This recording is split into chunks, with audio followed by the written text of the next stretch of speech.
ఈ రోజు ఇంకెవరు ఛాన్స్ లేదు కాబట్టి ఈ రోజు చెప్తున్నారు వీళ్ళు. Okay right. బాషా గారు, బాజీ గారు, సారీ బాజీ గారు వినిపిస్తుందా సార్? ఏంటి పవన్ కళ్యాణ్ గారు ఏదో సమావేశం పెట్టుకుంటానంటే దానికి పర్మిషన్లు ఇవ్వకపోవడం, పొన్నం గారు మాట్లాడడం, ఎప్పుడో గతంలో జరిగినవన్నీ ఇప్పుడు నెమరు వేసుకుండి దాన్ని ఏదో వీడియోల రూపంలో బయట పెట్టి ట్రోల్ చేసి ఈ పరిస్థితి ఉందా ఆంధ్ర తెలంగాణల మధ్య? ముఖ్యంగా మీకు అట్లాగే డబల్ నైన్ అందరికీ కూడా శుభ సాయంత్రం అండి. అందరికి మిత్రులందరికీ నమస్కారం. నమస్తే. ఇప్పుడు మాట్లాడిన ఇద్దరు మిత్రులు కూడా చాలా అనర్గళంగా, ఆవేశంగా, ఉద్వేగభరితంగా కాంగ్రెస్ మీద వాళ్ళ అక్కస్సుని వెళ్ళబుచ్చుకున్నారు. సంతోషం. నేను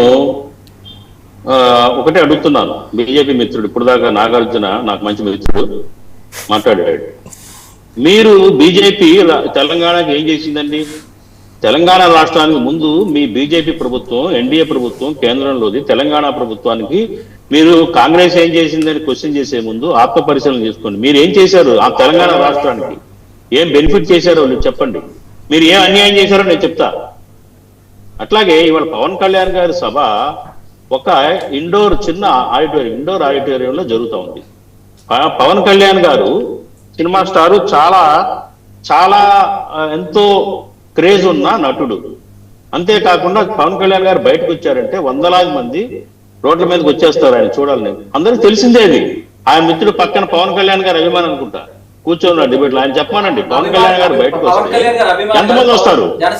ఎంతమంది వస్తారు బయటికి చూడటానికి? ఆయన చూడటానికి కానివ్వండి, లక్షలాది మంది వస్తారు, వేలాది మంది వస్తారు. అలాంటి పరిస్థితుల్లో సంధ్యా కన్వెన్షన్ లో ఎంతమంది పడతారు? పార్కింగ్ ఎలా ఉంది? ఫెసిలిటీస్ ఏమున్నాయి అక్కడ? పవన్ కళ్యాణ్ సభకి మీ స్థాయి మీటింగ్ ఆ వెన్యూ సరిపోతుందా? ఆ వెన్యూలో ఎంతవరకు సమంజసం అక్కడ పెట్టడం? ఆ కారణం చేత పర్మిషన్ ఇవ్వలేదు. అంటే బాజీ గారు ఒకసారి ఉండండి సార్, మాట్లాడండి. మీరే మాట్లాడితే నా ప్రశ్న సమాధానం చెప్పండి. మీరే మాట్లాడితే సార్ మీరే మాట్లాడితే నా పాయింట్ ఏంటంటే ఇప్పుడు సంధ్యాలో సార్ వారు లేవనెత్తిన వాటికి ఆన్సర్ ఇస్తున్నాను. మీరు ఇద్దరిగానే ఈ పాయింట్ మీరు కంటిన్యూ చేయండి సార్. మీరు ఎంతసేపు అయితే అంతసేపు మాట్లాడండి, నేను మీకు తగిన సమయం. నా పాయింట్ ఏంటంటే ఓకే, సంధ్యా కన్వెన్షన్ లో ప్లేస్ లేదు, సరిపోదు అనుకుంటే వేరే చూసుకోమని చెప్పాలి కదా. చెప్పరండి అట్లా, ఎవరు అట్లా చెప్పరు. మీరు చూసుకోవాలా. పర్మిషన్ ఇవ్వలేదు అంటే అర్థం మీరు ఏం చేయాలి? బహిరంగ సభ పెట్టుకోండి, లక్షల మందిని పోగేయండి. ఇప్పుడు బీజేపీ సభలకు పర్మిషన్ ఇవ్వట్లేదా? బీఆర్ఎస్ సభలకు పర్మిషన్ ఇవ్వట్లేదా? పవన్ కళ్యాణ్ గారి సభకు ఎందుకు ఎవరు ఇస్తారు? అది రూలు. ప్రజాస్వామ్యంలో ఏ రాజకీయ పార్టీ అయినా ఎక్కడైనా పార్టీ పెట్టుకోవచ్చు, ఎక్కడైనా సభలు పెట్టుకోవచ్చు, ఎక్కడైనా వాళ్ళ డిస్కషన్ చేసుకోవచ్చు. దాన్ని ఎవరు అడ్డుకోరు. అడ్డుకుంటే అది చట్ట విరుద్ధం, అది రాజ్యాంగ విరుద్ధం. ఇక్కడ జరిగిందేంటి? వాస్తవాల్ని వక్రీకరించి, వాస్తవాల్ని కప్పిపెట్టి ఎంతసేపటికి పర్మిషన్ ఇవ్వలేదు. రేపొద్దున మొన్న ఆ సినిమా థియేటర్లో జరిగినట్టు మన సినిమా థియేటర్లో జరగరాని జరిగితే బాధ్యత ఎవరు చెప్పండి? అప్పుడు మనం నిందిస్తారు కదా. సరే ఓకే, మీరు ఊరికి అడ్డదిడ్డగా మాట్లాడటం కాదు. అక్కడ జరగరాని జరిగితే ఎవరు బాధ్యత వహిస్తారు? పుష్ప థియేటర్ అల్లు అర్జున్ ఉదంతాన్ని అందరూ మర్చిపోలే, ఇంకా నిండు ప్రాణాలు పోయినాయి.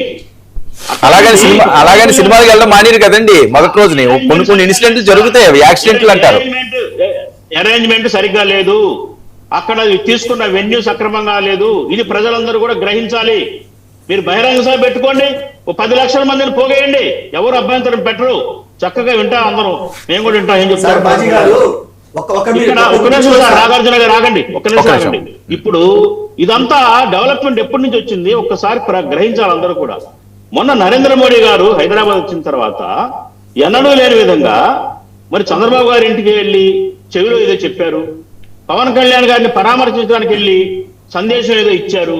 ఈ సందేశాలు చెవిలో చెప్పిన దాని తర్వాత జరిగిన డెవలప్మెంట్స్ ఇవి. అప్పటి వరకు కూడా హైదరాబాద్ లో మరి పార్టీ డెవలప్ చేస్తామని లోకేష్ బాబు గారి, తర్వాత ఇక్కడ సభలు పెట్టుకోవాలనే ఆలోచన పవన్ కళ్యాణ్ గారు కానీ లేదు.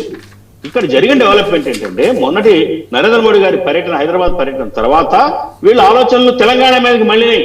తెలంగాణలో మరి కూటమి ఏర్పాటు చేసుకొని ఇక్కడ కూడా ఆ కూటమి ద్వారానే రేపు ఎన్నికల్లో పాల్గొవాలి, పార్టీని మీరు ఇచ్చేయండి అనే ఆ సందేశాన్ని పట్టుకుని బయలుదేరారు. కాదండి, ఓకే, సందేశం తప్ప అది అదేం తప్ప? ఆయన సందేశం ఇవ్వడం తప్ప, ఈయన అడుగులు వేయడం తప్ప? తప్పు కాదు. సార్, మా ఎన్డీఏలో మెయిన్ నాయకుడు సార్, మాజీ గారు, మా ఎన్డీఏలో మెయిన్ నాయకుడు, మేము ఎన్డీఏ ఎలా ఉండాలి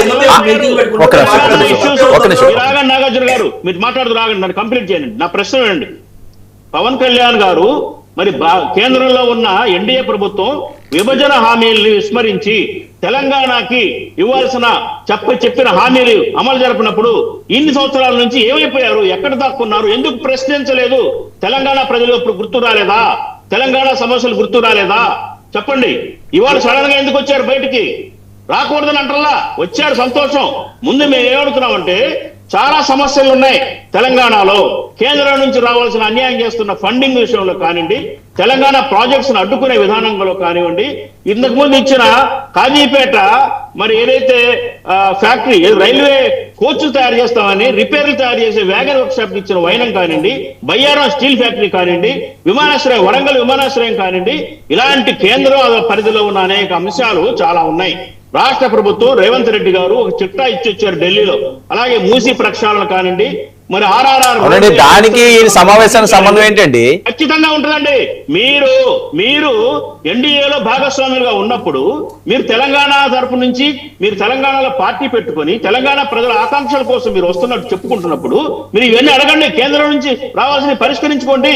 కేంద్రంలో మీరు మీ అధికారంలో భాగస్వామి కాబట్టి మీరు అధికారంలో